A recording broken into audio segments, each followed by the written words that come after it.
মদিনাতুল মুনাওয়ারার প্রতি একজন ঈমানদারের জীবনের সবচেয়ে বড় আগ্রহ, চাওয়া পাওয়া যে হুজুরের রওজা মুবারকের পাশে দাঁড়াইয়া আল্লাহর হাবিবকে সালাম দিবে, তার চেয়ে বড় স্বপ্ন আর কিছু হতে ঈমানদারের জন্য।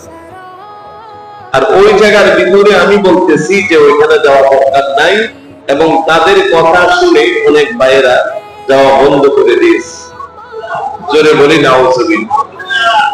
তাহলে আমরা কোরআন এবং হাদিস থেকে দেখব যে মদিনাতুল মুনাওয়ারার ফজিলত কম না বেশি যাওয়া দরকার আছে কি নাই। আমরা তাদের সাথে তর্কে যাওয়া দরকার। আমি কোরআনুল কারীমের সূরা হুজুরাতের 2 নম্বর আয়াত থেকে তেলাওয়াত করেছি। আল্লাহ সুবহানাহু ওয়া তাআলা ইরশাদ করেন, ইয়া আইয়ুহাল্লাযীনা আমানু লা তারফা'উ আসওয়াতাকুম ফাওকা সাওতিন নাবী ওয়া লা তাজহারু লাহু বিল কওলি কাজহারি বা'দিকুম লিবা'দিন আন তাহবাতা আ'মালুকুম